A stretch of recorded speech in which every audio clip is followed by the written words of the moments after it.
I felt called today to talk about happiness specifically because my contribution to the world, your contribution to the world is first of all your happiness. It's not even the quality of the work you do daily, it's sharing what's inside you. So, your biggest contribution to the world over the course of your life is your level of happiness, your level of inner peace, your level of calm, what's inside you. And we keep thinking like, let me get another degree, let me get better at my job, let me become more qualified, I'll contribute to the world that way. And yes, through doing your work with love, you contribute to the world. You absolutely do. But the way you really contribute to the world is sharing the way you feel with the world. So if you feel happy, you're sharing happiness with everyone else around you. And that's what we'll talk about today. Ways to do that and kind of the unobvious and sometimes hard truths about happiness that no one really wants to hear. Everyone does want to hear that it's simple, and in some ways it is simple, but in some ways it's very, very challenging. So first, let's meditate because the first practice for your daily happiness is meditation. So put everything down, sit at the very back of your chair, and together, let's take a deep breath in. And let's take a full breath out through the mouth. And we'll also take some 4, 7, 8 breaths together. So inhaling for 1, 2, 3, 4. Hold. 2, 3, 4, 5, 6, 7. Exhale out through the mouth for 2, 3, 4, 5, 6, 7, 8. And again, inhaling for 1, 2, 3, 4. Hold. 2, 3, 4, 5, 6, 7. Exhale out through the mouth for 2, 3, 4, 5, 6, 7, 8. And last breath like this, inhaling for 1, 2, 3, 4. Hold. 2, 3, 4, 5, 6, 7. And exhale out through the mouth for 2, 3, 4, 5, 6, 7, 8. And with your eyes closed, let's do a body relaxation as an act of self-compassion. So bring awareness to the forehead and let the forehead relax. Release the eyebrows. Release the jaw and the cheeks and the mouth. Release the sides of the neck and the back of the neck. Let the shoulders drop. Release the chest. Release the back. Release the belly. And feel the left arm and the right arm, and the left hand and the right hand. Release the rib cage. Release the hips. Release the sit bones.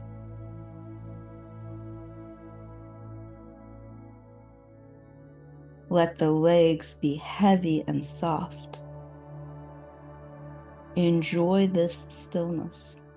And through this stillness, the breath is always moving through it. So once you feel settled in your body, turn your awareness to your breath. Every time you inhale, say in your mind the word inhale. And as you exhale, say in your mind the word exhale. When your mind wanders, which it will, come back to the words inhale, exhale. Feel the breath.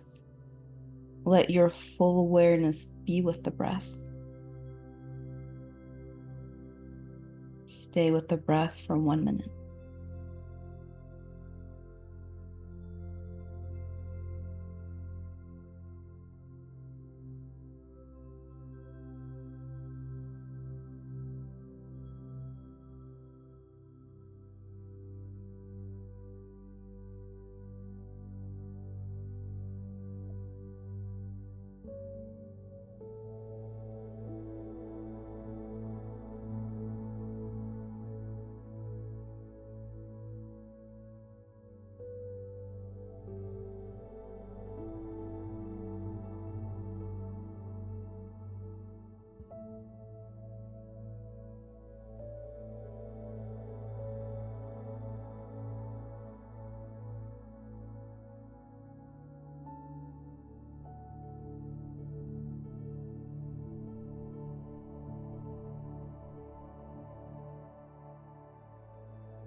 Return to the breath if the mind has wandered.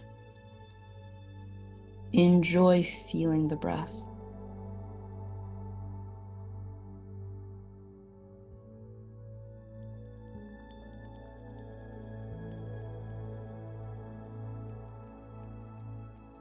And now put a hand or two on your heart. This coming home of hand to heart, heart to hand.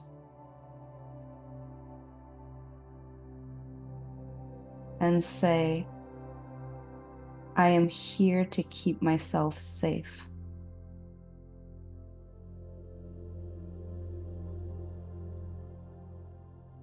I am here to nourish this heart.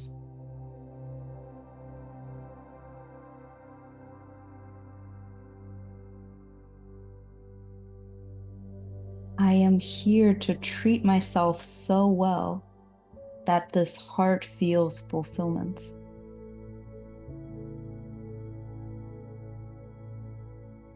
I am here to be honest, which means acting from the heart.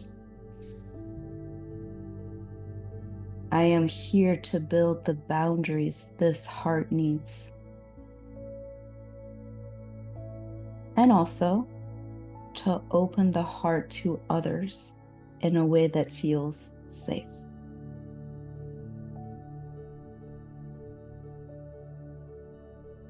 Feeling this hand on the heart, say, I will always be on my own side. No matter what anyone does, no matter what anyone says or thinks, no matter what else happens in the world, I can love myself fully with this heart.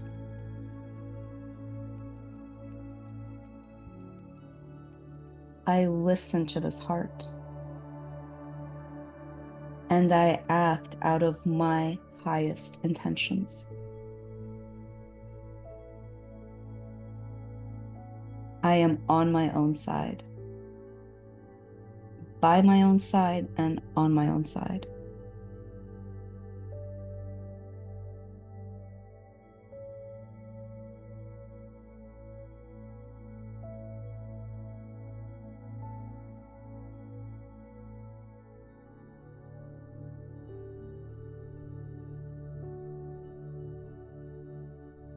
Keeping this hand on your heart,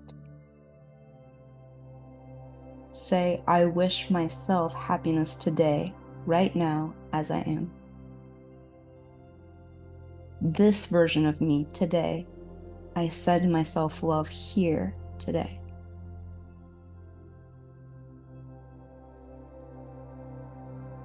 And whatever happens, I let every emotion flow through me. Everything flows through me like the breath.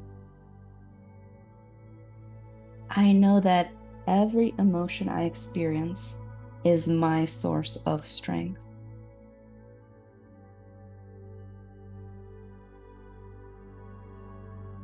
I am here to enjoy. I am here to change and grow. I am here to feel unconditional love for the world itself. I am here to understand myself more deeply.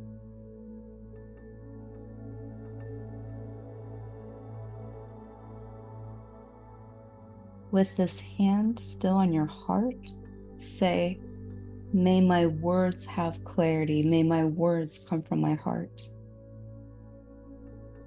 May my actions, may what I do, may it come from my heart. May I support myself from this heart always.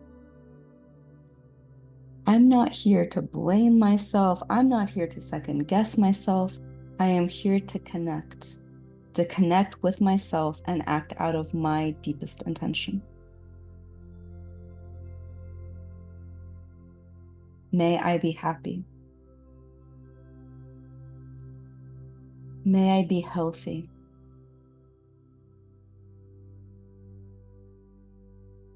May this heart be safe. May I always keep myself protected.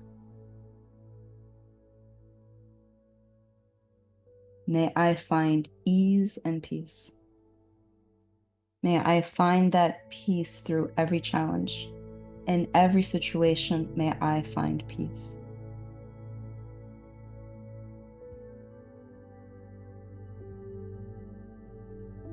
May I find joy in everything there is to be enjoyed. May I treat myself with kindness and sweetness in every moment. And now release the hands back down in your lap and take a deep breath in, a deep breath out through the mouth.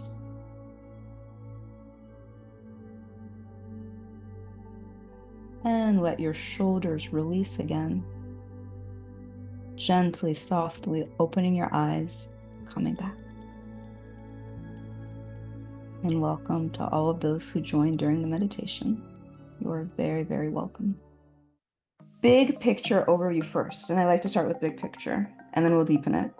Let's start with the hard, uncomfortable truth, and it's that nothing exists in the world to guarantee your happiness. It's not the job of absolutely anything in the world to guarantee your happiness. Not your partner, not your child, not your parents, not the sister you love, not your job. Nothing is here in the world to guarantee your happiness. And at the same time, everything can become a source of your happiness if you know that you exist in this world to guarantee your happiness. So nothing in this world exists to guarantee your happiness. You exist absolutely in this world to guarantee your happiness. And everything in this world has its own path toward happiness, or Buddhists would say toward enlightenment, which is the ultimate happiness. Everything and everyone has a path toward enlightenment that's completely unique. And how people walk that path is not for us to judge. And how we walk that path is not for others to judge. But when you feel that something brings you joy, when you feel like something lights you up, when you feel like something gives you energy, that's really important information for you to do more of it, to follow that thread, to pay attention to it. That thing that lights you up, that gives you energy, that person you want to be around, that's the most useful information that you can have. If a child doesn't have energy, what does that child do? What gives that child energy? As soon as that child starts to play with a new toy or do a new activity, there's so much enthusiasm for life again. There's so much enthusiasm, and their attention is focused and they can't get enough of it, and they have lots of energy. New activity, new toy. And I'm not saying keep consuming new toys. In the adult world, that's what's the group of people who you see that gives you energy. What's the author where you read and it resonates and gives you energy? What's the music? What's the place? What's the activity? What's the challenge that gives you energy? What's the goal that gives you energy? What is the impact you want to have? Where you think about that impact, it gives you energy. And pursue that. And kids always know what that is for them. A 2-year-old, a 3-year-old can say very, very precisely, I want this. As adults, we get shy about saying, I want this. This brings me joy. This brings me energy. But the wisdom is really with the 2 and 3-year-olds. They're connected to themselves. So stay connected to yourself in that way, where the most useful information you get from the world is that feeling of being lit up. It's when you have your full energy resource. And people often fear death and stress over, when am I going to die? Am I going to die? The tragedy isn't death. The tragedy is living life without your full energy resource. The tragedy is living life without loving life. So find the people, the moments, the activities, the things you truly love that light you up, that fill you up, that make you feel larger, more spacious, and always say yes to them. And for each of us, they're completely different. Always say yes to life. Always look at the world with so much gratitude that you can be in a good mood. If you look at anything with gratitude, you're in a good mood. And also make choices that allow you to be in a good mood. Don't let anything be an excuse or a reason or a rationale to not love life. Don't let politics be a reason to not love life, because if you look historically, regimes are always changing. Structures are always changing. Political structures, political leaders, they're always changing. It's not a reason for us to be unhappy. They just always change throughout history. Don't let anything anyone does, any family member, any child, anyone in the world, don't let it be a reason for you to not love life. There's always more that life has to offer. There's always more life has to offer, more joy, more love, more connection to yourself, more adventure. There's always more growth. There's always more discoveries. There's always more artistic energy. There's always new artistic energy. There's always someone new doing something new and beautiful artistically. There's always more friendship. A lot of you discovered that in the happiness retreat in Ischia. There's more friendship at any age than you can ever imagine. There's always more things in the world to take your breath away. And if you're so focused on who's going to get elected, on what is my boss doing, on things that drain you, that in your mind prevent your happiness, if you're really focused on them, you won't let life give you more love, take your breath away. If you can't forgive something, if you can't forgive someone for something, if you can't forgive yourself for something, let that go. Remove yourself from that role. If you can forgive something or someone, you're in the position of God. And in the position of God, there's no enjoying life. In the position of God, there's lots and lots of responsibility, and there's none of that joy. If you're in the position of God, you always will be lacking energy because it's too big of a position. But if you know exactly the way the world should be in any given moment, and you can't forgive the world for being as it is, you're putting yourself in a very high position of God. And those like sanities, those sensual sanities, those primal sanities are not accessible to you in that moment. So you are a human being. You have boundaries, you have limitations. They are a good thing. You don't choose who comes into this world. You don't choose who comes out of this world and when. You don't choose what others do. All you choose is your reality. You just choose your reality. And the way you choose your reality is depending on your inner reality. What do you cultivate? Every single day, I do my meditation practice and I cultivate acceptance, joy, compassion, self-compassion, connection to myself, energy. You build your inner reality, and that's enough. All you are really here to do is build your inner reality and cause non-harm. And the outer reality is a reflection of your inner reality. You're here to be present. You're here to grow. You're here to enjoy. That's it. And do you feel how empowering that is? That you're not on the role of God to decide how things need to be, how things should go, how people should be around you. Those are just not things for you to decide, and putting them down, it's like putting down all your weapons, putting down all your armor, to say that is outside of my limitations. So influence fully the things you can influence. Your good mood, your happiness, your joy, your excitement about life, your level of kindness, your inner state, your gratitude. The things you do, you can influence that. And then don't influence the things you cannot influence.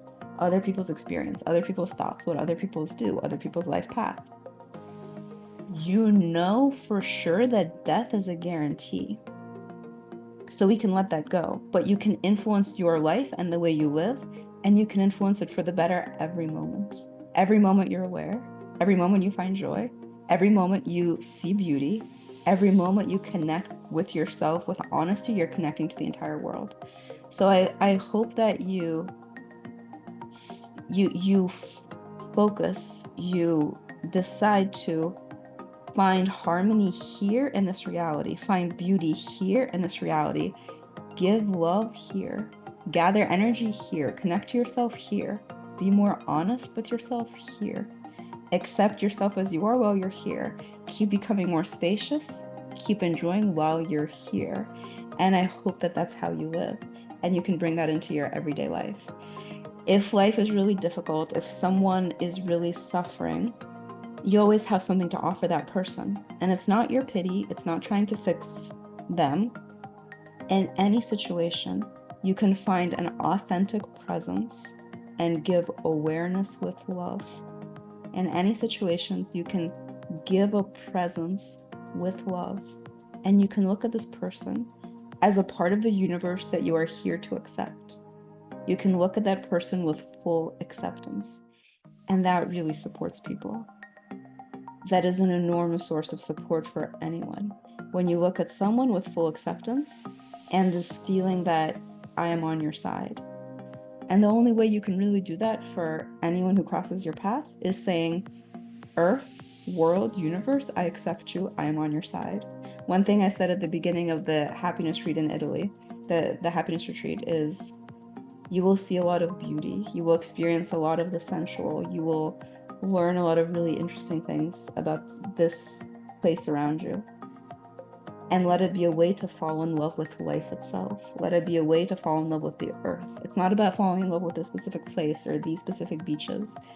Fall in love with the universe because it's another thing the universe has to offer. And don't let yourself fall into empathy or fall into pity. So even when people are suffering, to some degree, they always are, stay with your own centered, joyful, calm, loving, energetic presence for yourself and for others. Don't think that this person is at fault, these people did this wrong. Don't spend energy on that because, again, you're not God. You're not here to be in a position of God. You don't know who is right and who's wrong. Don't spend your energy on that on any day. It's like figuring out who's right and who's wrong and how people should live. It's like doing a lot of really, really, really hard work that's not even yours and you don't even get paid for it. That's kind of the mechanism. Doing a lot of very hard, excruciating work that's very heavy. No one pays you for it. No one gives you acknowledgement for it. And it's not even yours to do. And you spend hours and hours of mental energy doing it and you don't get a salary at the end. That's the work of kind of knowing how people should be or thinking about who did something wrong or criticizing someone.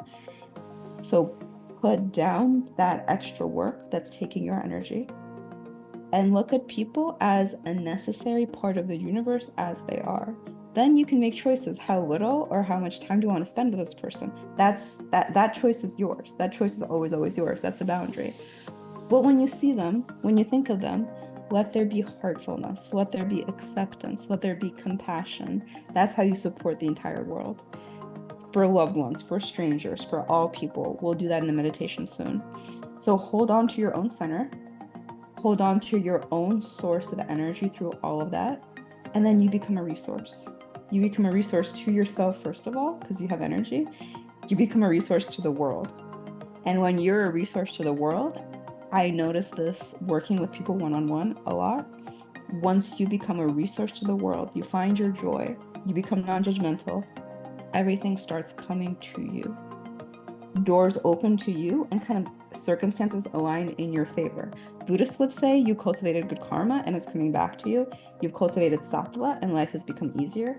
I think another way to look at it is just you are very, very valuable to the universe when you're in a good mood and you're centered and you're joyful. You're very, very valuable. And the universe sees this and it conspires to preserve that good mood. So then you find the parking spot where it's impossible to find parking. The universe is like, here you go.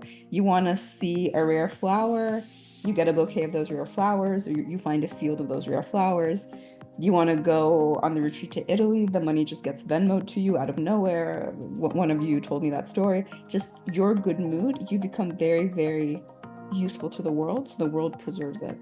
So first you find that inner state in you, joy, centeredness, calm, kindness, and then everything outside of you supports it, but you find it in yourself first. So fill your relationships with love and with energy because you have energy. And if you're alone with yourself, when you're alone with yourself, fill your alone time, fill your time one-on-one with energy. Fill your one-on-one time with love and with energy.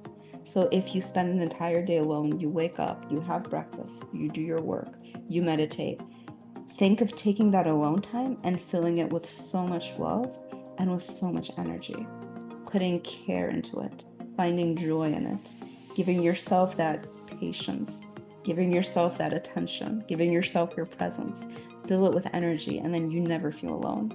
Once you fill your alone time with energy, you will never feel alone. And there's a deep state you go into of agreement with reality, that reality, yes, reality, I'm here for you. Reality, I agree. I don't disagree. I agree. We can fight very, very hard. What is like, my ancestors were bad, they were evil. Let me disapprove of my ancestors. Let me disapprove of everything in the world. You can be that kind of cranky person. That doesn't really work if you want to have energy and you want to be happy, because every time you're fighting or you're resisting or you're judging, your ego is very, very happy. Your heart is in pain. And when your heart is in pain, your body is in pain and you're not flowing. So resisting judging reality is the number one mental state that sucks your energy. And we'll talk more about this in the September 22nd class on how to have more energy. But it's this disagreeing with reality, which again puts you in the role of God, that is very energy heavy. It's like being in a relationship with someone you don't love. If you're living with someone you don't love, let's say you're with them because as a result, you're in a nice house, or they're just a really good parent to your kids, so you want to be with them because they're a great parent to your kids, but you don't love them. You will probably get that benefit that keeps you together, but it will be very energy expensive. Doing anything not from your heart is very, very energy expensive. And something that's energy expensive takes away your health, takes away your joy, takes away your creativity. So it's never really ultimately worth it, no matter what the benefit seems to be. So find that deep state of contact with yourself. That's where your happiness is, where you listen to yourself with ease. And when you find that very deep contact with yourself, you'll find there's no one to fight. There's nothing to fight. There's just this general satisfaction, and your mental state of general satisfaction translates into general contentment with the world as it is around you. It's like when I come out of a sauna in a forest and I'm wrapped in a towel and I just spend 40 minutes in a sauna and I jump into a lake, at that moment, I'm in contact with myself. I am at peace. I only want to do good in that state. I don't want to fight anyone. I only want to connect and approve. And just my presence alone in that moment will have so much energy that it will diffuse any conflict. It would diffuse any conflict in and of itself. So when your presence is strong, when you have energy, when you're alive, when you're brimming with this aliveness, when you're connected to yourself, you also have a deep connection with everything else. And some conflict or some problem you might have had, you won't have that conflict, you won't have that problem. You'll create peace around you. And that's inner work in the best possible way. So in that moment when you're in contact with your body, you have access to your intuition. You're not blocking out any feelings. Anything from deep within is very, very obvious to you. And that's when you do what you want to do. You understand what you want when you're in contact with your body. That's also why we meditate. You become in contact with yourself, with your body. When your mind is with what you need to do, what you're supposed to do, what society says you should do, that's like the blind leading the blind. Kind of doing something because society wants you to do it is like the blind leading the blind. It'll lead you in circles. You'll feel on a hamster wheel. The main point I want to make about where is your happiness. So today's answer to where is your happiness, it's in your honesty with yourself. This is why it's both easy and very challenging. Your happiness is where your honesty is. Your heart's honesty is your happiness. So the big point I want to make today is never betray yourself. Never ever betray yourself, not for anything. If you do betray yourself, you block out your feelings. If you betray yourself over time, you no longer have access to your feelings. And there's people I've worked with for 6, 7, 8 years. And only after 6, 7, 8 years, they're starting to have access to their feelings because they spend 30 years or 40 years cut off from them. Then it takes time to do the unnumbing. At a certain point, if you betray yourself again and again, you don't have that natural intimacy with yourself. Put a plus in the chat if you've had that experience of numbed feelings, truly numbed feelings. Because I want you to get that community sense. So a lot of you are putting plus in the chat. So if you are putting a plus in the chat and you really feel like you have had those numb feelings, that's why I offer the individualized journey to happiness. It will lead you back to yourself and we'll make that plan. So contact me if you really feel like I have numbed my feelings and I don't know what to do. We'll make a plan together. As soon as you lose that contact with yourself, it's not just yourself you're losing contact with. You lose contact with the rest of the world. And you don't have a shot at happiness in this state. Someone disconnected from themselves can't be in a happy relationship. Someone disconnected from themselves can't be a great parent. Someone disconnected from themselves isn't going to make a unique, very valuable contribution to the world. They can do a mechanical, robotic contribution to the world, but not a contribution from the world that's authentic. So again, from that place of numbing yourself or betraying yourself, your energy decreases, your health is worse, and in that state, money doesn't come to you. Or if money comes to you, it's at such a cost to your health or at such a cost to your freedom that it's not worth it. So open up to yourself, keep opening up to yourself. And again, if you don't know how to, send me an email. We will talk about it and we'll make a plan exactly of how to, because I don't just talk about these things as wonderful, inspiring ideas for an hour where you're inspired after. I give you a step-by-step, day-by-day plan of how to get there that will guide you from point A to point B over the course of several months or a year, but you will get there relatively short amount of time if you think about a lifetime. So it's like this. It's like your life is the Olympic Games and all the gold medals are yours. That's being in contact with yourself. Every gold medal is absolutely yours because you have energy. There's love, there's health, there's happiness, there's joy, there's authenticity. Every gold medal you want will always be yours. It's a matter of your inner state. It's a matter of your contact with yourself. When you're in contact with yourself, every golden medal is yours. When you want those golden medals from the outside, that's your ego, and you won't be happy because no outside validation, no award, no recognition, no high bank account will actually make you feel love for yourself. When you have that love for yourself, that deep contact with yourself, then everything else is yours as well. This is an idea from Lao Tzu, this is an idea from the Buddha, but it's an idea that we get to live out in the modern world again and again. So if you find a lack of willingness to contact yourself deeply, you know for a fact that then you can't have deep contact with anyone else. Start with daily meditation. Start with daily movement that you like. And start with this attitude that I care for myself. I put energy into my alone time. I go where my heart leads. I cultivate energy. And then give your love to the universe. Give your love to yourself. Give your love to the air, to the way the trees move. Just start to approve of everything around you. And then you'll start to receive love. Because only when you approve of something, it can send you love back. Only when you approve of the place you're in, the people you're with, you can receive from them. You can't get energy from something that you judge. If you judge it, it won't give you its full resource ever. When you're in this state of contact, of approval, that's when you don't need addictions. You don't need binge eating. Workaholicism seems totally irrelevant.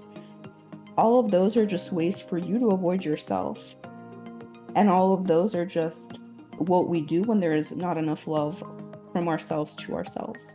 So again, the big answer to the question today of where is my happiness? Your happiness is when you never, ever, ever betray yourself. When you are honest with yourself. Anything but not that. Don't betray yourself in the little things. Don't betray yourself in the big things. Because betraying yourself in the little things, those very, very quickly become the big things. So there is kind of this wise person, wise yogi, wise meditator saying, ooh, the Zoom approves, saying, where does wisdom border with betrayal with yourself? Where does it's wise for me not to say anything right now? Where does that end and where does betrayal begin? Where does kind of wisdom begin to encroach on your values? I would say that Anything that encroaches on your values is self-betrayal. Anytime you're acting against your values or you feel pain in your heart as you do something, that is self-betrayal. And when you feel like you're betraying yourself, stop. I would say even when a voice in your head says it's not wise to, still stop. I would pick being true to yourself as a higher value than wisdom or tact or doing the right thing or acting the right way or using the right language. Don't be kind of openly harmful aggressive, but you can protect your boundary always. You can always protect a boundary. And if you're protecting a boundary and it requires you to be harmful and aggressive in that moment, be harmful and aggressive because that's self-defense. And definitely don't be like wise and silent. Don't stay silent because of wisdom, because you're afraid to lose someone. Put a plus in the chat if you've ever not said something in a relationship that you really wanted to say that reflected how you felt because you were afraid to lose the other person. So a lot of you are putting pluses in the chat. Thank you for participating. Thank you for admitting that. And the other very important message I want to give you as an answer to where is my happiness. Sorry, I'm going to readjust because this is so important. I love these pluses coming in. Thank you. I love the Happiness Sangha community. I care so much for all of you, for your openness, for your ability to say things as they are. Thank you. That brings tears to my eyes. The point I want to make is don't be afraid to lose anyone, period. Don't be afraid to lose anyone, period. Even people who are important to you. Be afraid to lose yourself. Only be afraid to lose yourself. Don't be afraid to lose anyone else. So be honest, because that's the only way you have your happiness. That's the only way you have energy. If you're very honest about how you feel and a relationship breaks up, then arrivederci, farewell, goodbye. It's a good thing that the relationship broke up. It's not a bad thing that the relationship broke up, even if it's someone you care about. If your honesty led to it breaking up, that's a gift to you. So prioritize your honesty first. Don't be afraid of losing someone or anyone who's far from you, who's close to you. Only be afraid of losing yourself. If something is uncomfortable to you, say, that is not comfortable to me, or I need more time, or this does not align with my values. This does not align with how I feel. I cannot do this. This does not feel right. Always say it. I'm also thinking about this a lot because boundaries class is starting October 13th. We have 4 weeks of boundaries class, which is definitely happening. And a lot of you already signed up for it. Be afraid to lose yourself, set boundaries, and if setting that boundary leads you to lose someone else, good. That's a gift to you. Because in your energy field, you only want people you can be honest with. If you can't be honest with someone, they should not be in your energy field. Don't let in your energy field around you, in your life, people you have to be dishonest with. They are not invited, or they should not be there for long. If you live and you kind of feel this general sense of apathy, so put an exclamation point in the chat if you're like in that state that I know people sometimes get themselves in, where it's like, I don't want anything anymore. I don't want anything anymore. I really just don't want anything. I just want to rest. I don't want anything. Like life, no thank you. Yeah, so some of you are saying you're there. And again, thank you for your honesty, for your exclamation points. That's when you betrayed yourself too many times. I guarantee you that that's a sign that you've betrayed yourself already too many times. You're no longer connected to yourself. And you could have betrayed yourself in the name of a relationship and someone's happiness. You could have betrayed yourself in the name of your kid's happiness. You could have betrayed yourself in the name of your job and a promotion. There's probably some carrot there. You're afraid of losing something, that carrot, that's outside yourself. And life is here to make us fearless. So don't be afraid to lose anything. In a way, since you know you will die, you will lose everything at some point anyway. It's just a matter of time. But you'll never lose yourself. I would say even after death, you are still connected to yourself. And the more connected to yourself, the more you feel connected to yourself, the better. Like you, your presence, your spiritual qualities, they're here to stay throughout time, throughout eternity. Everything else, we'll lose it anyway. It flows in and out. It's just a reflection of your inner reality. So if you feel apathetic, that is when I recommend you sit down and you write down all the things you genuinely wish for. And you sit down and you write down all the situations on a daily basis where you betray yourself and you don't do that anymore. Again, don't be afraid of losing anything outside of yourself. And I want to say from experience, unfortunately, everything I say is from very, very deep experience. And I think you can hear that in the way I talk about it. I believe it deeply because I've lived it. I've tried one way, I've tried the other way. I've tried betraying myself, I've tried not betraying myself at all. And I know the difference. I know the taste of both of those. And I can sense it when you are, I can sense it when you're not. And I want to give you that feeling so you have the shortcut as opposed to kind of the long, windy road to understanding these things. One of my favorite writers, Sergei Davlatov, it's actually his birthday today. If you want to read a really cool writer who escaped from Soviet Russia, moved to Manhattan, then to Queens, then to Brighton Beach, look up Davlatov, he's hilarious. But he said, it took me endless pain and suffering and choices and years of my life to come to the most banal cliche truths. And sometimes I feel that way in the sense that the things that should be obvious, like don't betray yourself, don't be afraid of losing yourself. We often get there through very, very hard experience that it feels like we don't even need to have. So it's only scary to lose yourself. It's not scary to lose someone. If you lose yourself, you lose your connection to the whole universe. The second you lose yourself, you lose your connection to absolutely everything. If you lose one person, what you might be gaining back is yourself. If you stop betraying yourself and lose that one person, you get back yourself, therefore you get back your connection to the whole universe.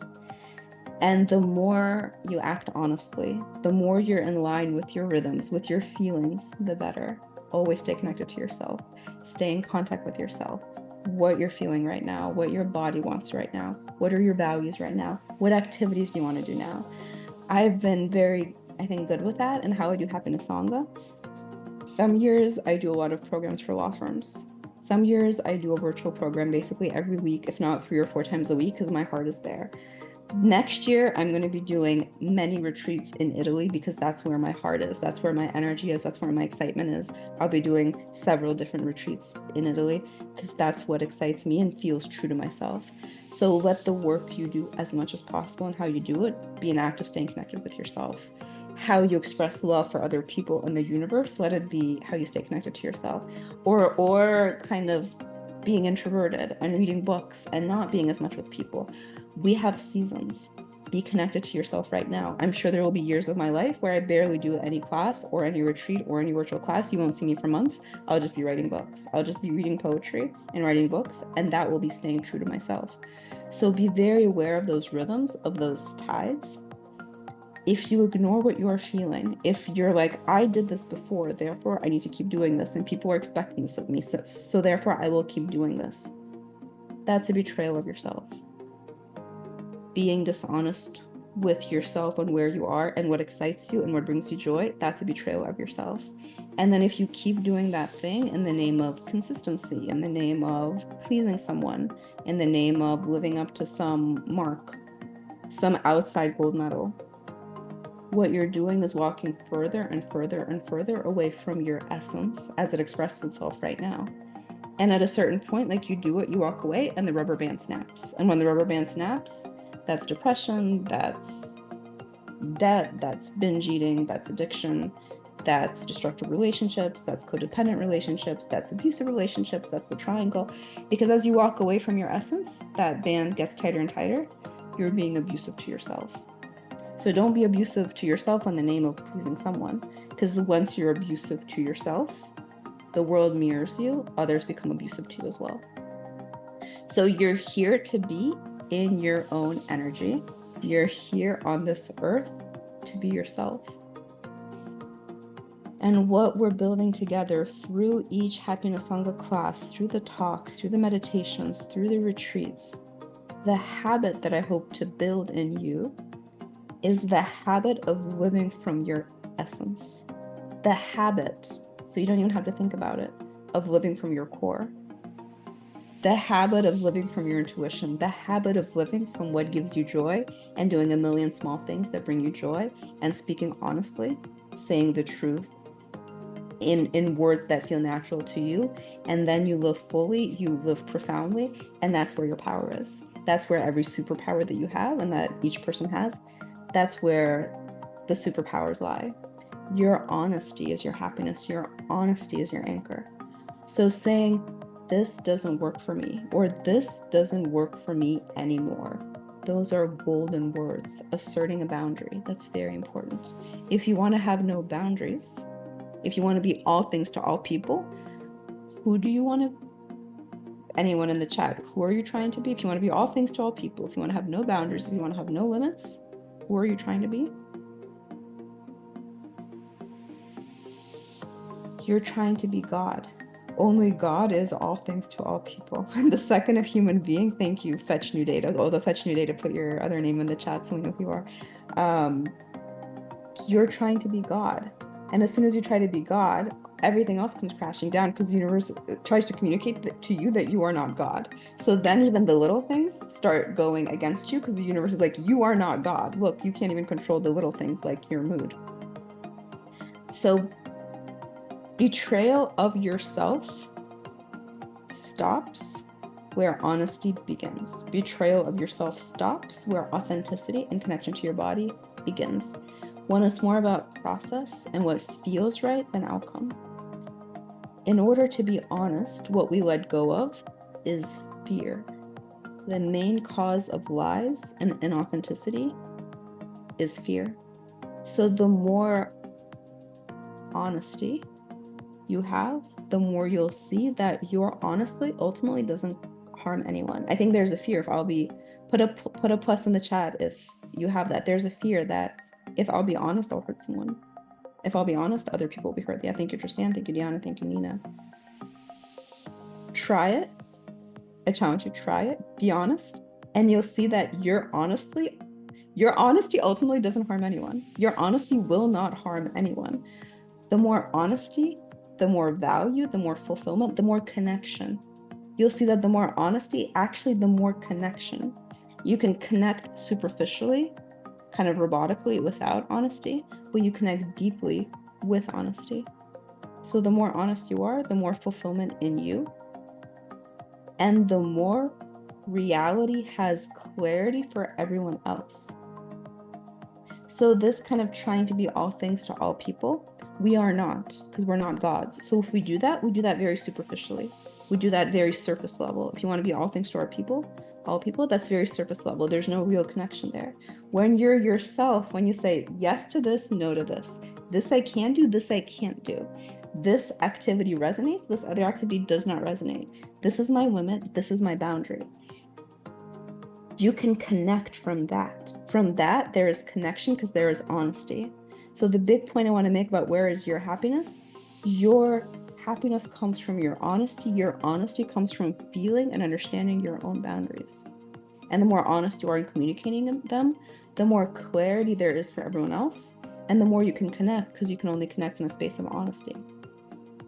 A lot of people whose paths have crossed mine and who are in this community and who are here right now, in childhood, you were taught or forced to play a role. It was communicated very clearly to you that when you are this kind of child, when you are this child who is working so hard to be perfect, you are loved. Otherwise, you are not loved. And then as a child, you got used to playing a role. Carlos putting pluses, other people put pluses if that was you. That was me as well. So I understand that very well. And I think that's why other people are attracted to Happiness Sangha who had the same experience. So it's a lot of you. That can lead to very high achieving kids. That can also lead to kids disconnected from their body, disconnected from their feelings, disconnected from their intuition. And then you start to do all the work day by day to get that back. If you play a role, you're filling an expectation in a fake way, right? If you play a role, you are meeting an expectation, but in a way that's fake. So this is the point I want to make again. Sooner or later, that other person will be disappointed. If you're playing that role, sooner or later, you can't keep it up your entire life. Sooner or later, they will be disappointed because you can't be fake to match someone's expectations forever. If you're coming from your essence, from your core, there's a flow that goes on through eternity. If you're in your essence, honest, there's no beginning of time when that started. There's no end of time when that will end. There's no time where you'll stop being yourself. And again, we're eternal. So there's no time where it started. There's no time where it will stop. It just keeps going. If you're playing a role, it has a beginning and it has an end. Like there's a delineated, limited space of time when you can play that role because it's very energy heavy. You can only put up that energy for a limited amount of time. So at a certain point outside of this narrow piece of time, that person will be disappointed anyway. So never pretend. It's totally pointless to pretend. The wonderful prayer from E.E. Cummings, one of my favorite poets, who he said was the most essential prayer is, "May I never pretend." And some of our parents or grandparents or teachers taught us to always pretend. And you don't have to. In happy relationships, you don't pretend. In mature relationships, you don't pretend. And if you don't pretend in the little things, if you don't pretend with friends, if you don't pretend in your work, like you can feel that in my work with you, I am fully honest and I speak from the heart. I am not pretending. If you decide to not pretend, the right relationships will find you. If you decide to not pretend, the right work will find you. If you decide to not pretend, the right environments will find you where you don't need to pretend. So it continues. So again, what the practice on the inside, what you do on the inside, it continues on the outside. It will always move into your outside world too. Whatever you do on the inside gets mirrored on the outside. And that process, it's like making love to life. That's happiness. Doing something joyful on the inside and you see it on the outside, and there's more of it on the inside and there's more of it on the outside, and you heal from the inside, and then healing things happen on the outside on their own because it's mirroring you. And there's this wonderful back and forth. So you're meant to live this journey in this body, being honest with yourself and finding happiness. And you're meant to live life with energy, waking up with energy. So where is your happiness? Again, your happiness is your honesty. Your honesty with yourself, your honesty with others. And I think a lot of us think very hard, especially like when I see 22-year-olds, 18-year-olds, 24-year-olds, kind of younger, they think, I need to find that thing I'm meant to do in this life. I'm meant to do this thing in life. I need to find what that is. I need to do something. I need to find that life partner. I need to find that soulmate. I need to find that job. I need to find that activity. Put a plus if that resonates. Like I need to find that thing I'm meant to be doing. So for some of you that resonates. So a very important point I want to make is that you're not necessarily meant to do one thing or another. It's not about the what. You're not necessarily meant to be with one certain person. There's not like a definite who. You're meant to be honest through many, many, many experiences. The thing that is meant to be is the how, with authenticity, with kindness to yourself, with honesty. What you're meant to have is energy and respect for yourself. And whatever you do within that container will be the right thing. Whatever relationship you have will be the right relationship. Whatever activity you decide to do, you will be doing it in a way that's honest with yourself. So it's about the self-respect, the energy, the honesty. It's not about laser focus on finding that specific activity or only that specific person. It's about the how. If you're not honest with yourself, there's so much pain, there's so much doubt, there's so much discomfort inside that there's no space for love and gratitude. There's just very little space inside. All of your inside space can be filled with people pleasing, or just with the discomfort of your daily existence. Or if you feel a lot of pity, if you take on everyone's suffering, that means you don't have energy. It's like an iPhone with 6% battery. I think some of you are living every day with 6% battery. And like an iPhone, I need to spend at least 24 hours away from it every single week. But just objectively, an iPhone can do a lot of cool things, right? Like with this iPhone, I can take a video, I can write a text message to all of you, I can read information about the entire world, I can look up a poem, I can listen to a song, I can call someone, if it has battery. If it doesn't have battery, I can't do any of those things. Same with you. You can do a lot of really cool, exciting, wonderful things. You can have an impact. You can learn. You can connect. You can fall in love if you have battery. When your battery is low, when your level of energy is low, in the outer world, the reflection of that inner state shows up as only harmful relationships, no good romantic relationships, abusive relationships, sickness, debts, health problems, especially chronic health problems. Oh, my mic just switched. Let's see. How's the sound?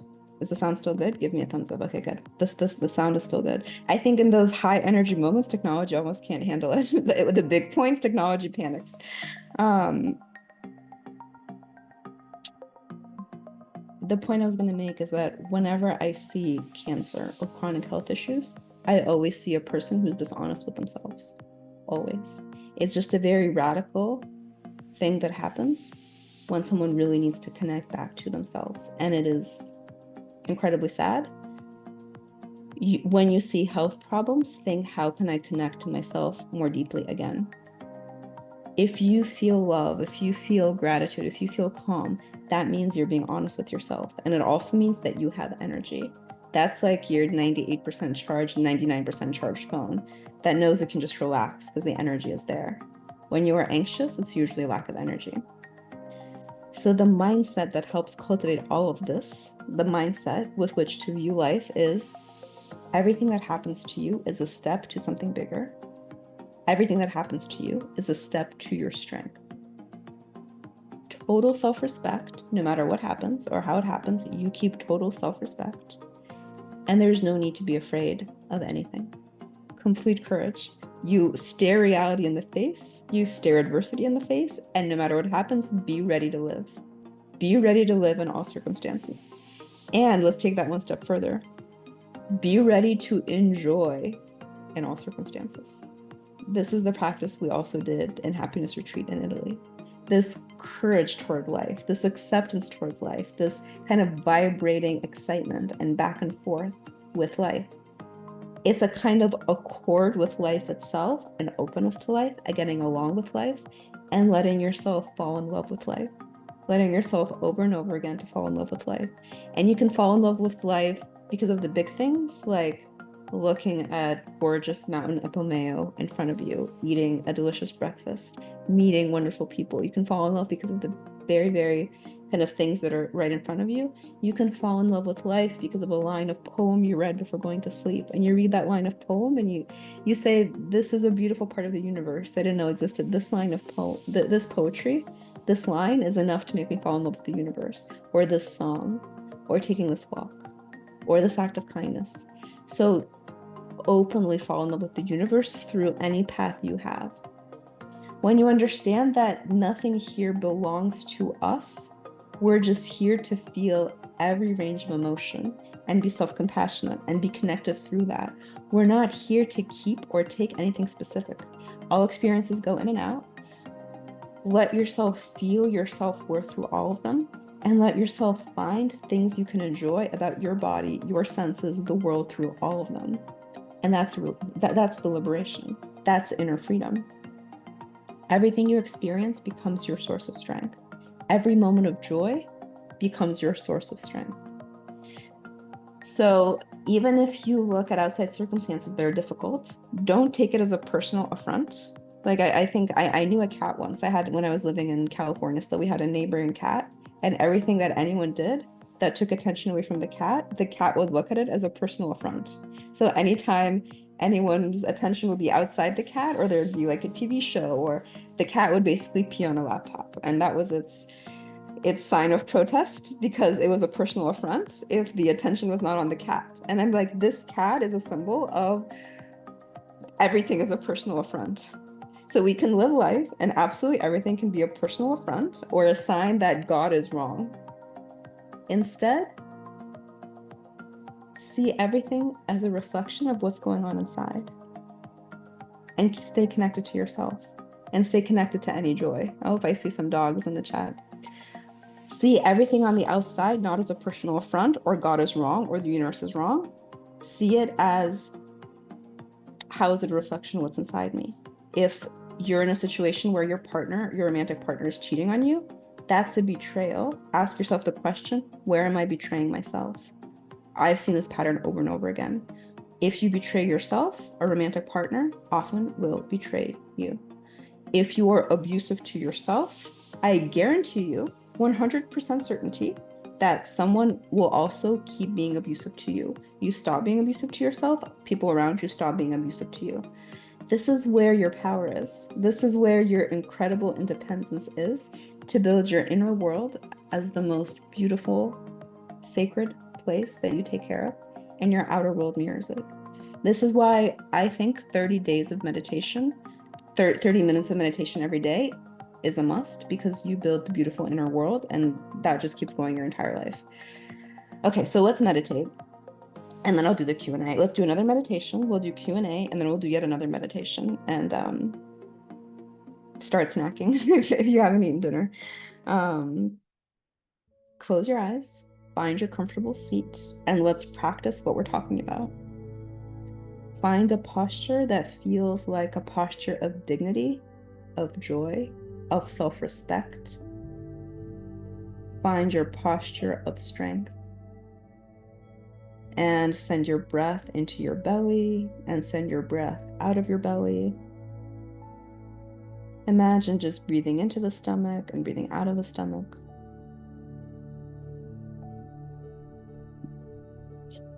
And just spend some time here,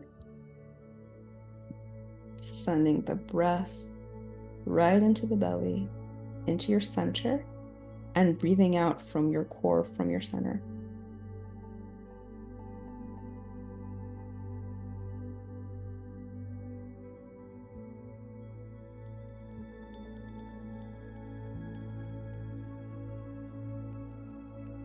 And now put one or both hands on the heart.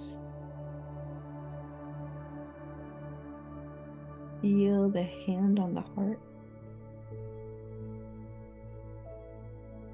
Enjoy the hand on the heart. And let's begin with gratitude. First, gratitude for your good heart. Gratitude for all this heart has felt.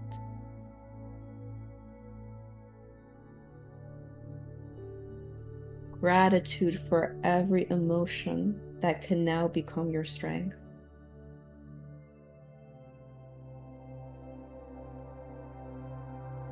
Gratitude to yourself that you meditate.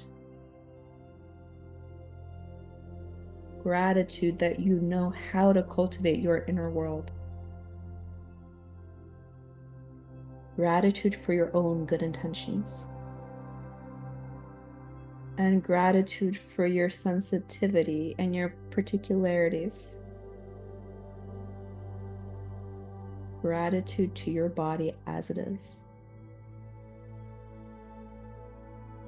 Gratitude for everything you've contributed with an open heart.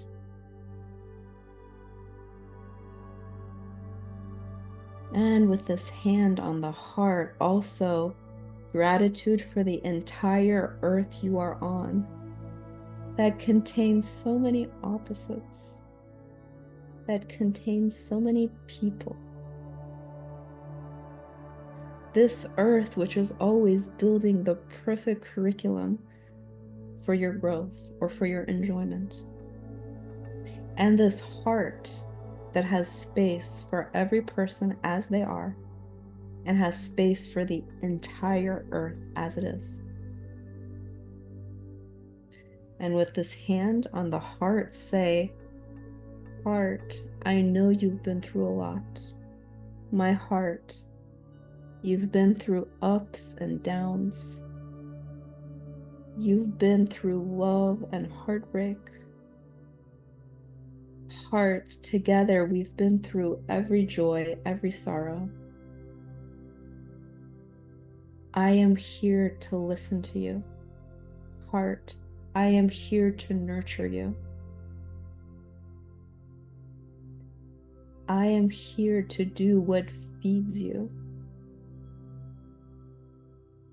I am here to be kind to you and to create situations where you can be loving.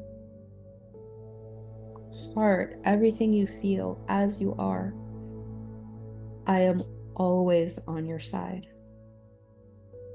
I will never betray you, heart. Thank you for everything you allow me to feel.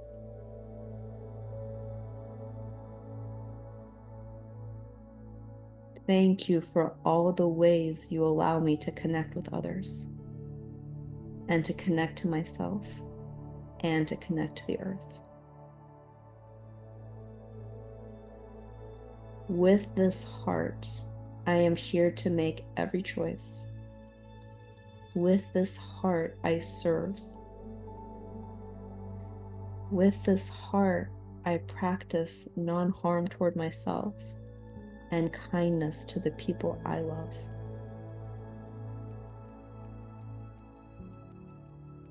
So feel the hand on your heart.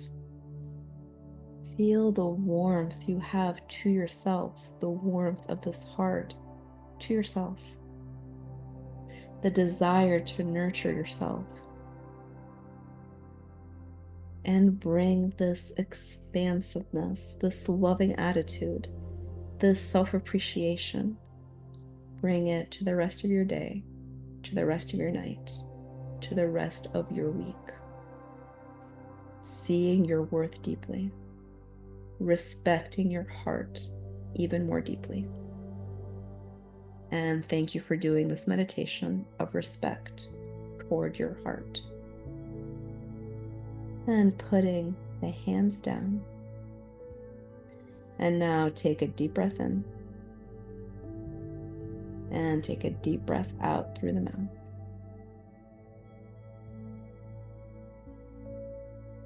And as you breathe out, opening your eyes, coming back. And how did that go? And again, I love meditating together, and then you get to share how it went, and it feels like a community because it is a community, and because you get to see what others experienced in the meditation, because we're all in very different places, and yet we meditate together, and there's something so beautiful about that. So this is a meditation of respect for the heart, because if you have respect for your heart, you will never betray yourself. If you never betray yourself, you have a life of energy, health, and honesty. Wonderful. Thank you for sharing. So now the really fun part of the evening, I'll answer the questions I've been getting this summer. So I was going to talk for 5 minutes, meditate for 10 minutes, and answer questions. I think we've done 75 minutes, but we're all within timelessness. So we're all operating within timelessness and the bigger picture. So how long things take is just how long they take. So the Q&A. Some questions are amalgamations, combinations of 2 or 3 questions, but they were related. So the first question I got, which I love this question, how does the practice change as I get older? With time, how does my meditation practice or my spiritual practice change? Very important question. I've never addressed this specifically. So as you get older, the practice changes because you need to do more things that give you energy. When you are 2 years old, you have an endless resource of energy. You don't know what to do with it. You just run around in circles, and you run around in circles because you have so much energy, and you want to climb every object because you have so much energy. As a 22-year-old, that energy is still bursting forth. If you're not a traumatized 22-year-old, if you're just a normal 22-year-old, you can argue, you can suffer your long lost loves, and you'll still have energy. You can get into conflicts and you'll still have energy. You can betray yourself and you'll still have energy. You can not see nature for months and months, you'll still have energy. You can do the totally wrong kind of work as a 22-year-old, you'll still have energy, because that energy is just naturally bursting forth because of youth. You can pretend, you'll still have energy as a 22-year-old. As you get older, that changes. You no longer have that option or that luxury of betraying yourself. You can do that when you're older. Lies, you have no energy for them. Arguments with people, you have no more energy. They use too much of your energy. Pretending, it uses up too much of your energy. If you want to have energy as you're older, you need to be authentic. with yourself. So the practice of getting older is the practice of connecting to yourself more so that you can have more energy as a 50-year-old, as a 60-year-old, or a 70 or 80 or 90-year-old than you did as a 20-year-old, as a 30-year-old, because you're more honest with yourself. But as you get older, the practice becomes even more uncompromising honesty, because that's the only way you can have that energy reserve. And you just don't have energy to be careless with yourself. You no longer have energy to not be self-compassionate with yourself. So if you see people who follow a spiritual path, they are very grounded the older they get, and that's connection to themselves. And that's really just the only way to have energy, the full energy reserve as you get older. So you no longer have the option to be in destructive relationships, to be in some weird triangles, menage a trois, romantic situations. You don't no longer have an option to not take care of your body. You no longer have the option to not see your own beauty. It's just not an option if you want to live fully with energy. And all of us in our 80s, 90s, I hope you live beyond 100 because you are meditating, you're connecting to yourself. Life is going to be exciting for you. You will have energy if you do those things, but you just don't have the option of doing certain things that you could have done in your 20s and maybe gotten away with them. Some of you are saying you're going to have a good night. I'll send you the recording so you can still see some of these Q&A because I feel inspired and I want to continue with all of you who are here.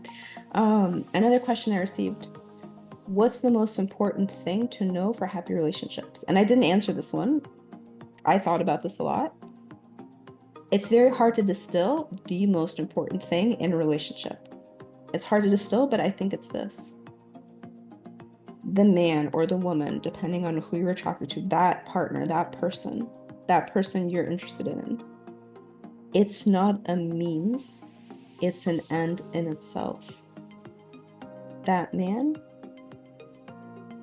that's a value in and of itself. That woman, she is a value in it. That partner, they are a value in and of themselves. They are not a means to something. When you are trying to get someone to meet your needs, that person becomes a means, not an end. When you see them as the being in the relationship, being in a loving relationship, that's the end. That is the end in and of itself. That's the thing that's valuable. A relationship isn't something that gets you something valuable. The relationship is the thing that's valuable. I think people who understand that are in happy, loving relationship.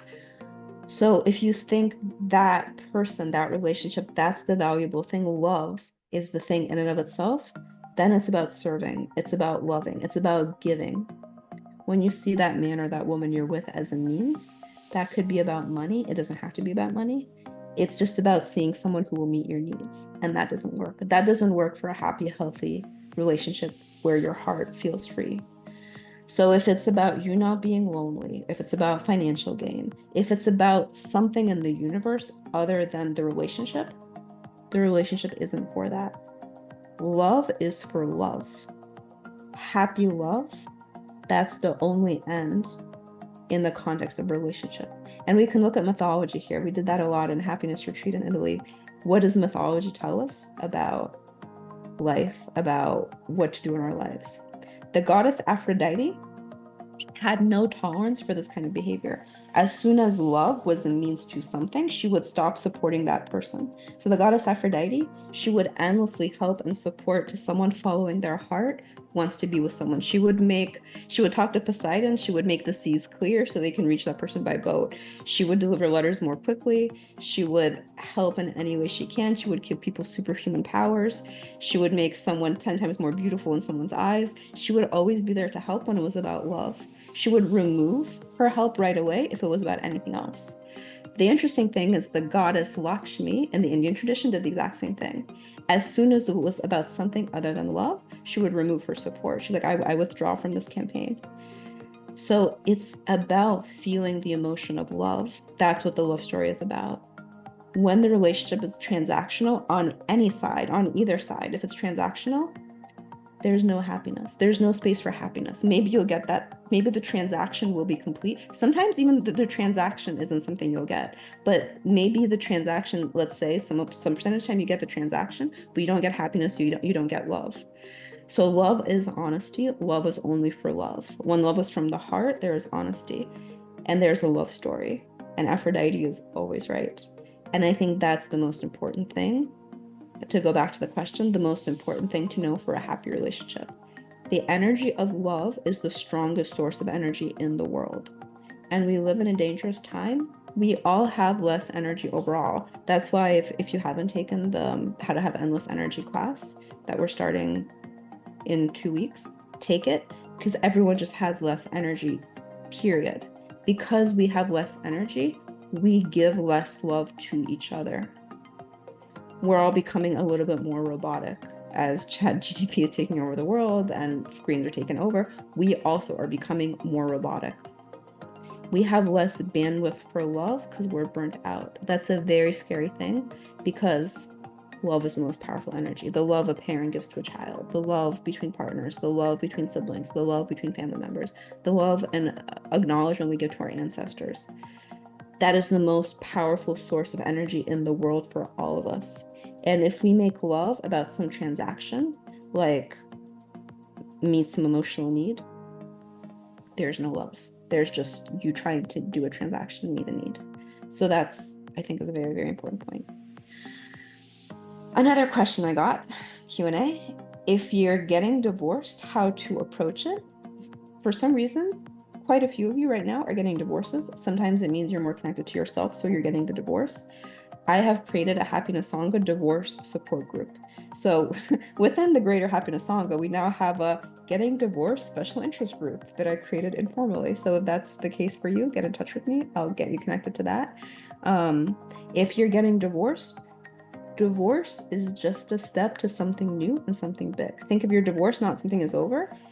It's just a step to something greater, something pleasurable, something enjoyable, new horizons. If you're getting divorced, just think of that phoenix getting reborn from the ashes of the relationship. That's a wonderful thing. I think that's the most healthy approach. Another question I get a lot always, and this is my specialty: why am I in a destructive relationship? I think I already answered this. A destructive relationship is a symptom. The reason is always inside. The reason you're in a destructive relationship, 100%, is that you're destructive to yourself. So when you see how true that is, that's your freedom, because that is in your control. For you, I recommend lots and lots of self-compassion and care for yourself. Another question I got, and I almost laughed, I got the question, do I listen to the mind or to the heart? And it's a great question, but it also means what is true to my work, because I always say, and I've been saying this for a long time, always listen to the heart. I was a specialist at some point in my life of listening to the mind, and that's when I started looking around and saying, I don't like anything about my life. My life might look amazing from the outside, but I don't like anything about it. Let's change everything and listen to the heart, listen to what my heart says, and let's just change everything. And that's what I started doing. Your heart is always true to you. It is always true to itself. Your heart is always true to those you love. It will never betray you. The mind will betray you, and it can act out of ego. Always listen to the heart. The mind can be very narrow, very ego-based. Anything from ego is destructive. Anything from ego, anything becomes destructive. Anything from the heart ultimately leads to your happiness, your joy, and is a contribution to the universe. Don't listen to the mind, listen to the heart. A lot of questions about relationships. I got the question, when does it make sense to be in a relationship? How do I know I should be in a relationship? I think the question is, it's simple here. When it's more interesting, more enjoyable to be together than apart is one thing. And when you have common values, common vision, common goals, it makes sense to be in a romantic relationship. And another kind of follow-up question I got on that is, why are romantic relationships in general in crisis? And I do think a lot of romantic relationships are in crisis. We need 3 things in relationships: attention, presence, and safety. Attention and presence right now are at risk. They're a problem. With the culture of immediate gratification, with technology, it's hard for us to be present for one another. We don't have each other's attention anymore. We're conditioned to consume. We're conditioned to be consumers. And in any relationships, you either have love or consumption. You're either following Aphrodite and Lakshmi in your heart, the goddesses approve of this, or it's transactional, it's consumption. It's like, give me this and I'll give you that. And that's not love. That's from the mind. And when it's from the mind, it's not good for both people. So I think relationships are in crisis, both because we have a lack of presence and a lack of attention to ourselves and to others. Meditation helps with that. and because it becomes a question of consumption and it's transactional. Juicy question I got. If you're judging someone and you can't stop judging someone, what do? It's not about them at all. If you're judging someone, look where you're not allowing yourself your own freedom. Look where you're not allowing some part of yourself to exist. And if you really have this question, consider doing the Freedom from the Inner Critic program that's on the Happiness Sangha website. And now all of you should know that there is a website because I sent it out in the newsletter. A lot of you don't know we have a website. We do have a Happiness Sangha website. If someone wants to put it in the chat, please put it in the chat, the URL. Another question I get a lot is, I have anxiety. What do? I have anxiety. I think anxiety is almost always a lack of energy. When you don't have enough energy, you start to get anxious. Like the phone at 4% battery, that's anxiety. And fear eats up a lot of energy.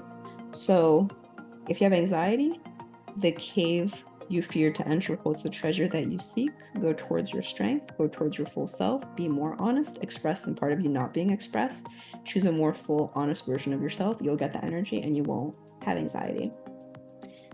If you want huge results in a very short amount of time, and I get that, like Elizabeth, like I have a week, I want to change my life. I want very big results. I don't have a year for the individualized program. I have 1 week, and people say that.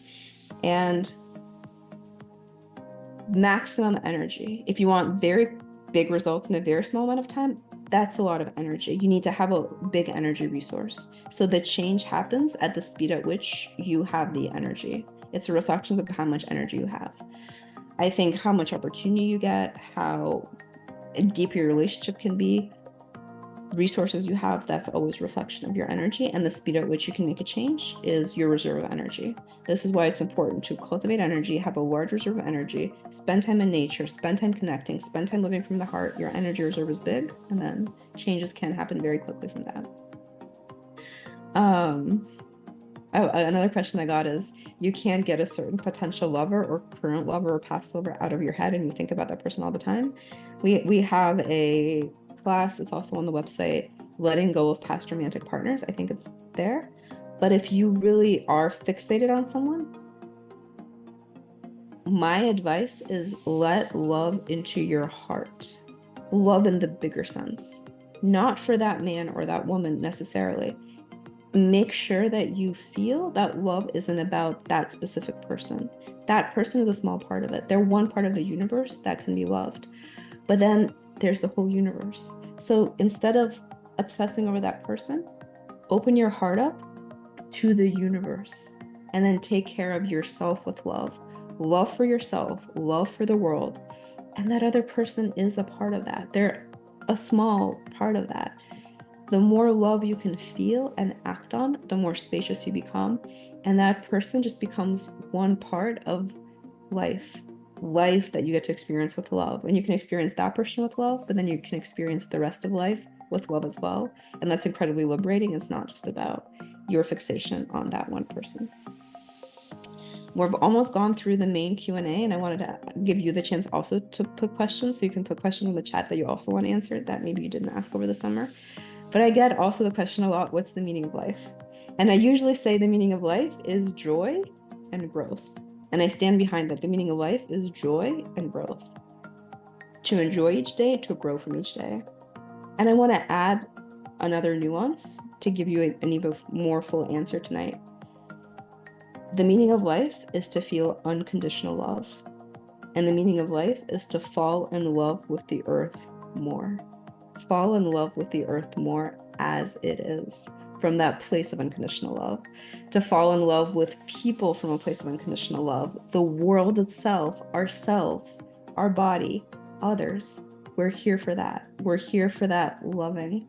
That's not transactional, not consumption based. It's about love. So we didn't come here to make money. We didn't come here to live in 5-star hotels. All those things are good. We're not here for that purpose per se. We didn't come here to consume, although mainstream reality might make it seem like we're here to consume. We're not. We came here to love. We came here to give love, to receive love, to feel love. It's part of all of our paths. Like there's 80 people here. It's part of all 80 of our paths. that's when it goes from dark to light in your life. We can come from love or we can come from ego. When you come from love, that's when your heart is free. So life begins and life ends. It's like a trip, it's like a retreat. And it has an ending. But the experience itself of love, it connects you to timelessness. The experience of the heart, it's always timeless. And experiencing that is happiness. Experiencing unconditional love, a heart that's unbound, that's real happiness. So thank every year you're alive because every moment has that timelessness within it if you can approach it with love. And do that for yourself. Keep approaching yourself with love as well.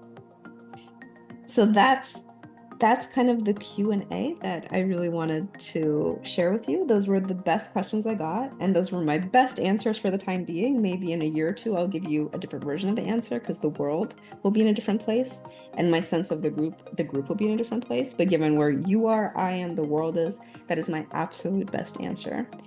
And I want to leave you with tonight, and we'll wrap up soon. I want to leave you with what I can offer you. And I think very hard about what's the best I can offer you. I can offer you the individualized program, which is the most powerful program. It transforms where you are. It will meet you where you are and take you where you want to be, and it's customized to you. My heart is very much with this program, and I think it's my first, most important, most powerful offering to anyone. Send me an email or send me a text message about that if you're interested, but it looks different for every person. It's a different length, different topics for every person because it matches where you are. So individualized journey right now is my favorite offering. Competing with that, competing with my favorite offering for first place is Summer in Italy, because it's amazing to spend 5 whole days connecting to each other and me connecting to you. I've done day-long retreats, but doing something over 5 days, we keep deepening the practice. We keep opening our senses. A lot of you who came last summer are coming again next summer. I don't know how many summers I'll do it, but I know that it was mind-blowing to me. It was a very deep heart experience for me last summer, so I will do it next summer. And for that, by definition, spots are limited because we have a beautiful villa, but the villa has only so many rooms. So if you want to do that, please join, message me that you want to join. And thank you, Alicia, for putting the link in the chat for Individualized Journey. That's on the website too. It's a small deposit to reserve your spot. So you don't have to pay the entire amount right away to go. You can pay a small deposit and then we'll keep your spot. Many people said, not one, not two, several people said after the retreat in Ischia that those were the best days of their life. And that's just a phrase that I heard. So like, these were the best days of their life. So do the happiness retreat in Italy if you can.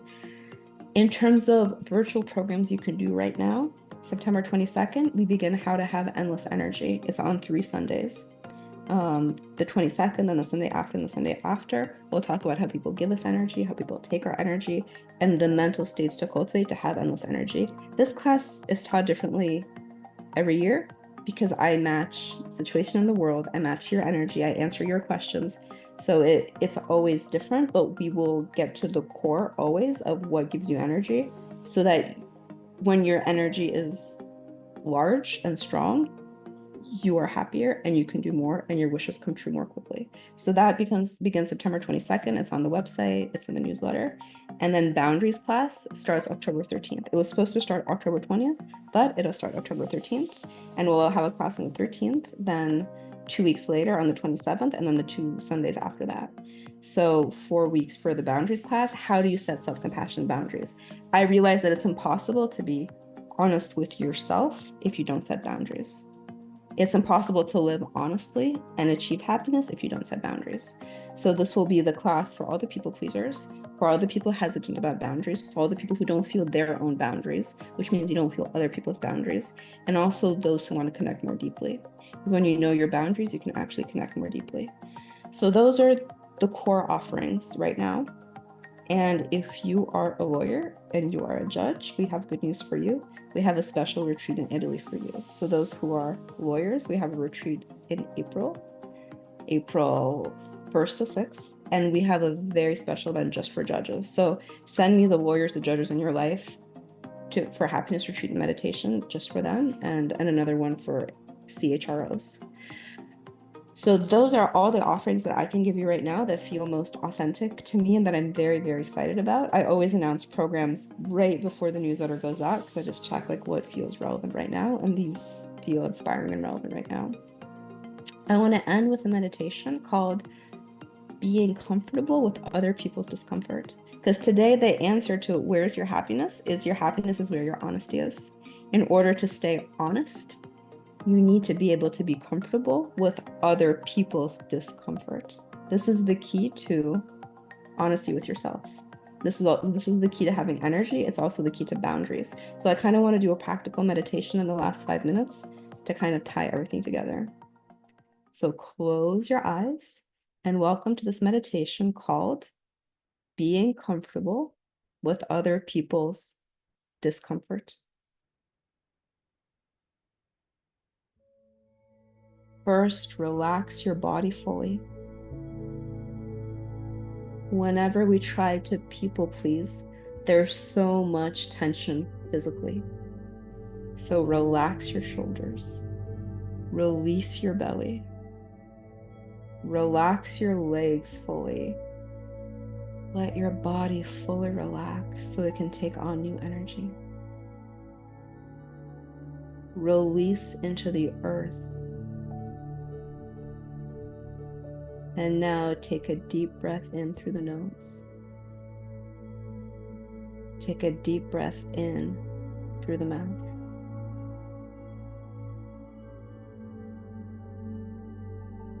Take 1, 4, 7, 8 breath. Inhaling for 1, 2, 3, 4.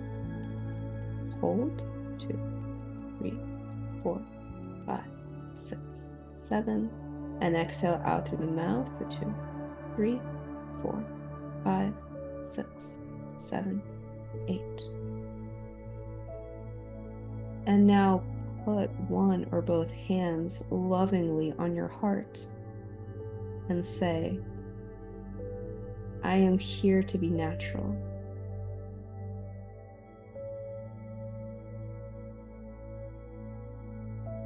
I am here to send my most authentic energy forward.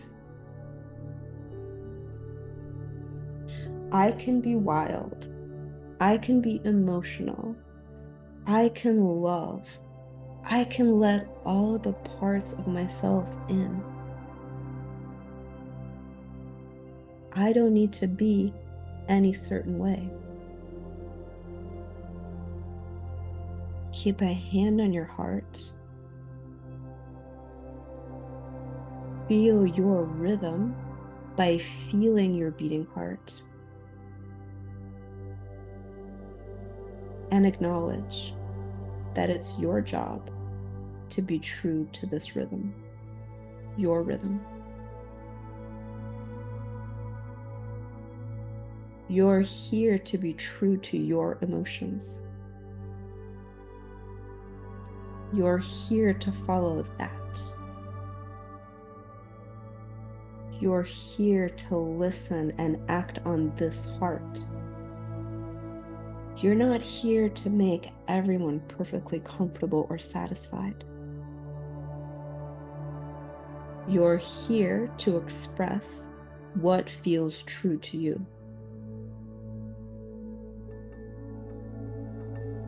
You are not here to make everyone's experience easy or to make everyone's experience perfect.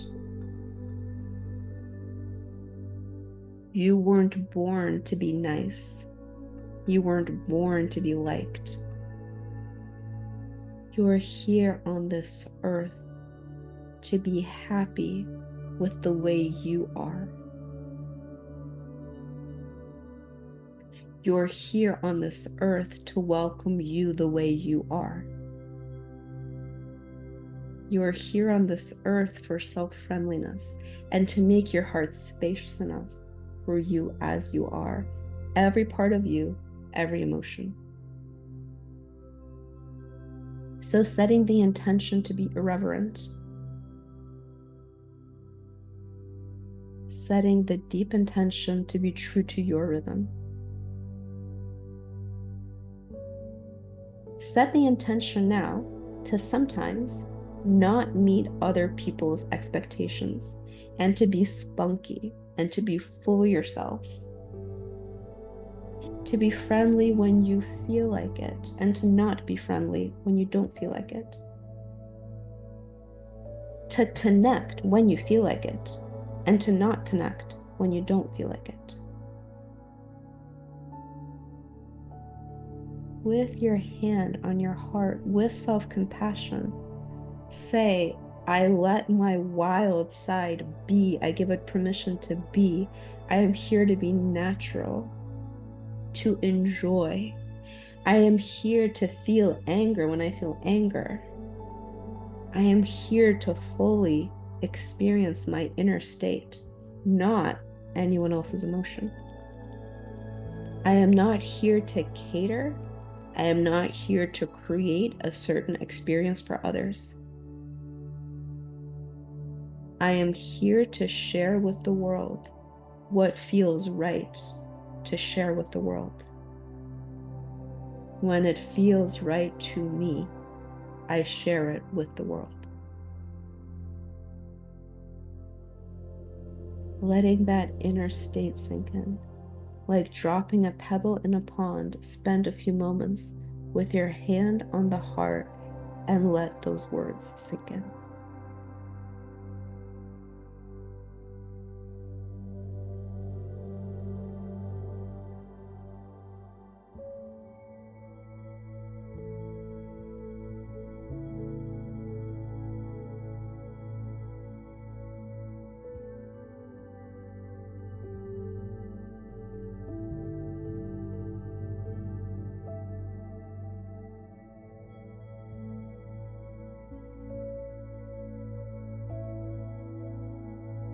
And now notice if it feels natural or if there's resistance.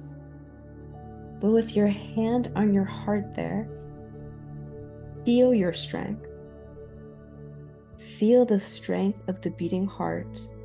Feel that your strength is there in you being natural. Your strength is there in your rhythm. Your strength is there to the extent which you are connected to yourself. And together, let's set the deep intention to never, ever betray yourself in order to make someone else feel better.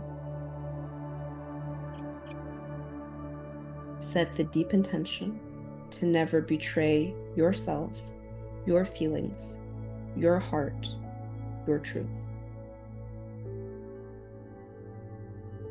I am here to be true to myself, and that's where my energy and my power are. I am here to be true to myself, and that's where my happiness is. That's where my happiness will always be, even as I change from moment to moment. And now with that hand on your heart, take a deep breath in. Take the fullest in breath, and now take the fullest exhale you've taken all day. Release. And as you release, also release yourself to be free of everyone's and anyone's expectations. Find your joy and thank yourself for having done this practice. And take your most full, honest, strong, independent, irreverent self into the world as you open your eyes. And welcome back from this meditation. How did that go? So I've had this feeling for a few days now that I needed to come here this week, right now. I had this feeling a few days ago that I need to do these meditations with you and say all of these things to you. And I just had it here deep inside that I needed to share this. So I'm really happy this event happened. I'm really happy you decided to come. It was short notice. I think I gave you 2 or 3 days notice on this. But I really had the feeling that this is what I want to share at this moment, and this is what feels right. So thank you so much for coming. I'm glad it was empowering. My main point is that the light outside of you is a reflection of the light in you. The darkness outside of you is a reflection of the darkness in you. Connect to the person in you in all circumstances. Don't meet anyone's expectations. And where is your happiness? Your happiness is where your honesty is. If you follow any trend, anyone else's opinion, you're following something outside yourself by definition. And people who are truly happy, truly successful, they only follow themselves. So follow what's deep inside, enjoy it, hear it, relish it, listen to it. The mind that's like logistics, logistics, what other people, but da, da, da, da. Don't let that be the main voice you listen to. When you're loving, when you're accepting, when you're generous, when you're honest, everything around you, not just people, but circumstances, they all become loving and accepting and generous and honest with you. So I want to end by saying that I want you to become more strong each day. I want you to become more honest each day, more courageous each day. I want you to enjoy life more each day. My goal is that you become more happy each day, more connected to yourself, and all your relationships get better as a result, and you have more energy each day.